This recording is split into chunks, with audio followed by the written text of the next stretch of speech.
This magnificent Lincoln was delivered to the White House on Wednesday, June 14, 1961. Built at a cost of $195,000, it was leased by Ford to the Secret Service for a token $500 a year. The timeless styling of the all-new 1961 four-door convertible provided a natural platform from which to work. Ford Motor Company selected a stock Lincoln convertible from the assembly line and shipped it to bodybuilder Hess and Eisenhart in Cincinnati, Ohio, where the Lincoln was converted into a parade limousine. Codenamed the SS-X100, the body was lengthened in two places, adding an additional 3.5 feet, which increased the weight from just over 5,000 pounds to almost 8,000 pounds. A production 430 V8 engine and transmission were selected as the powertrain, coupled to a heavy rear axle.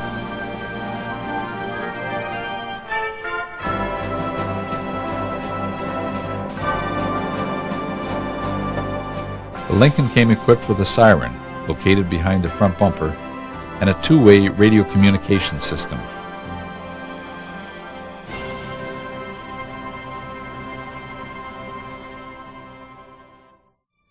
These retractable platforms created a safety risk and were rarely used.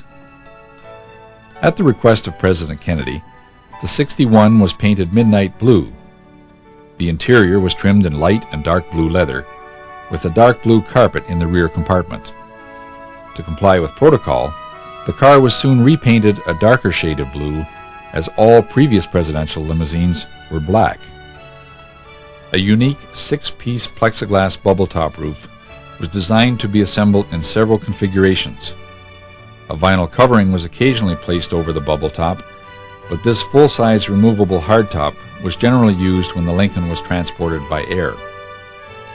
The spare tire was designed into the rear of the car, as the trunk space was essential for storing the bubble top sections and communications equipment, and the rear bumper was hand-built, incorporating platforms for agents to ride on.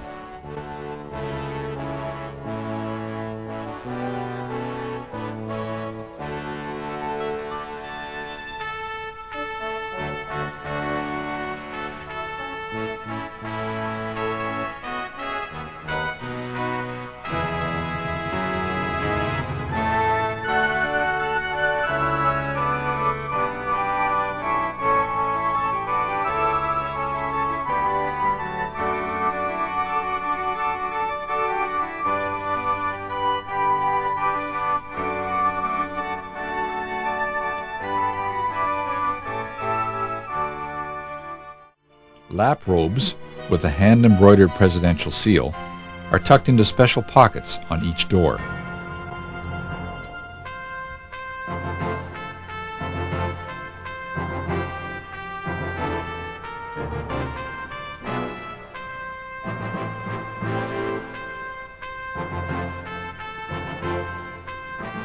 Shown with Ethiopian Emperor Haile Selassie, an exuberant president enjoys the occasion as they ride through downtown Washington.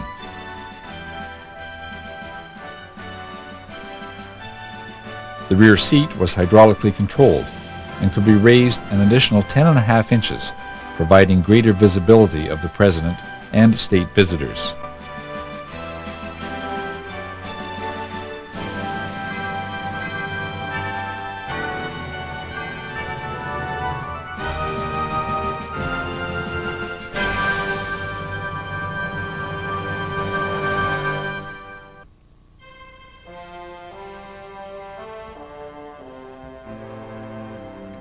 President Kennedy frequently rode in standard Lincoln convertibles, generally when visiting military bases throughout the United States.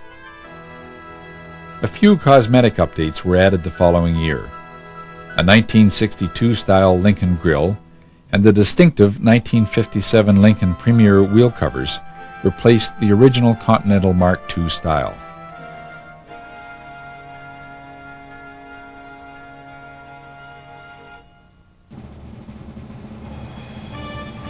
Rear deck grab handles were also installed at that time.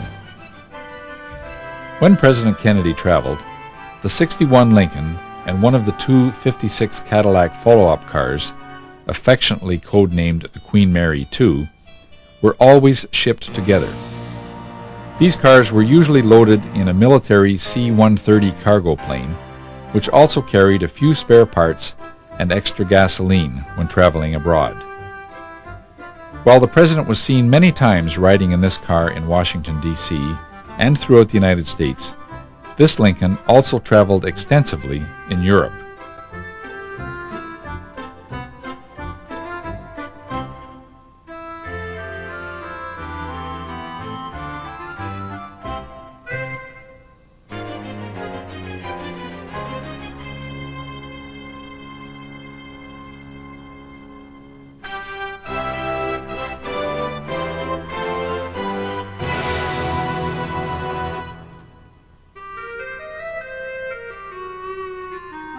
Occasionally, when crowds along parade routes overflowed into the streets, the agents in the front seat would partially open their doors, moving these people away from the car as the motorcade passed by. After every major trip, the presidential car was usually repainted and scratches and dents were repaired.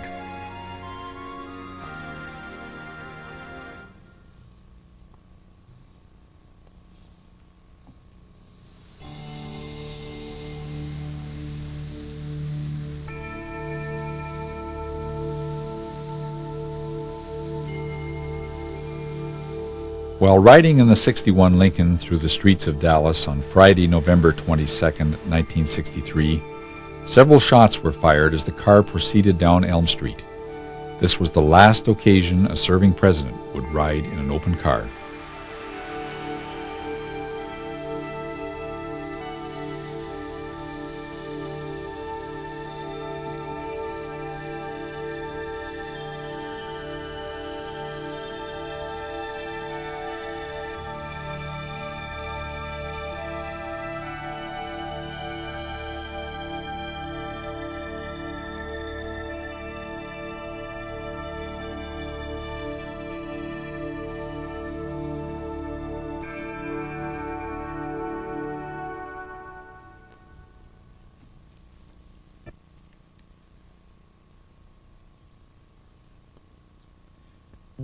The Lincoln was driven from Parkland Hospital in Dallas back to Love Field and loaded in a military cargo plane for the trip back to Washington. The nation was still in mourning when a task force of 30 people were assembled to consider various concepts in presidential transportation.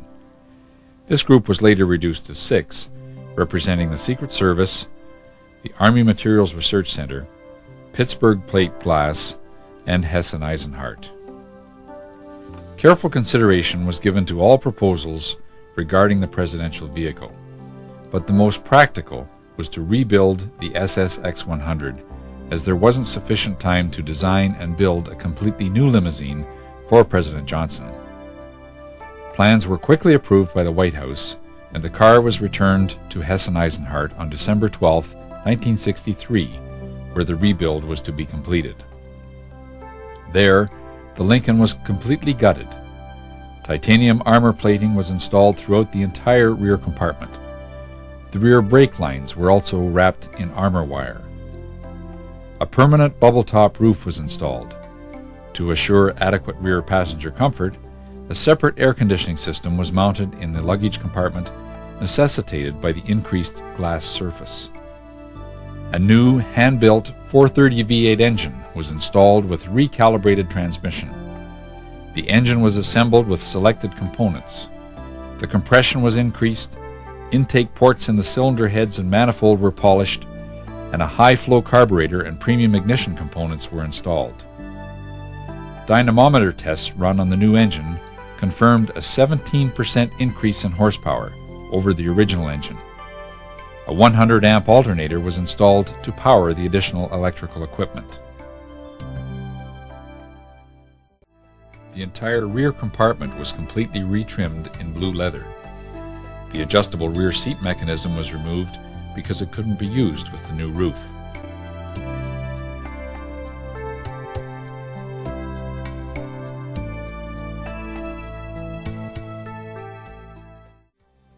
The Lincoln was returned to the White House in June 1964. For reasons of his own, President Johnson didn't use the car until October, and then only after it was repainted black. Before its retirement in 1977, the 61 Lincoln served 5 presidents and traveled just over 55,000 miles.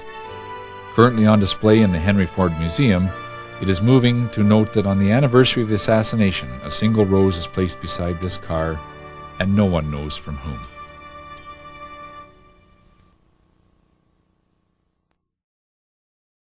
One specific change made in the wake of Dallas was a new set of criteria for presidential automobiles. President Kennedy was riding in a Secret Service parade car, codenamed 100X, when he was shot. This car started out as a stock 1961 Lincoln Continental convertible. It was a custom-built car, again a stretch design done by Hessen-Eisenhardt, which was a specialty builder in Cincinnati. The car was sent to them and they stretched it. They had a whole array of portable different roofs that could be put on the car, so you could have a situation that was similar to the bubble top with Eisenhower, or a fully enclosed car, or as it was in Dallas in '63, it could be a completely open car. It was not, however, an armored vehicle prior to Dallas. The Secret Service took the car, and by mid-December, it was at Hessen-Eisenhardt, back at Hessen-Eisenhardt in Cincinnati. And they, a committee of people got together to decide what to do. And they even contemplated getting a whole new presidential limousine. Finally decided that the best thing to do would be to modify that car. And they resulted in a very thorough rebuilding of that automobile. It was armored. It was permanent top with bulletproof glass, and of course a bulletproof steel top was put on it. That top cannot be removed. The engine was updated and made more powerful to handle the extra weight. The result was that the car came out weighing about a ton more than it did before the assassination. So it was thoroughly gone over. An updated front end was put on it for 1963. The color was changed from the midnight blue to black. And all of that is one reason that people will look at that car now and they'll say, well, that's not the Kennedy car. Well, it doesn't look like it did in Dallas because it's been significantly modified. The 100X was returned to White House service in late 1964 and remained in use until its retirement in 1978. Today, it resides at the Henry Ford Museum in Dearborn, Michigan, as part of its presidential automobiles exhibit.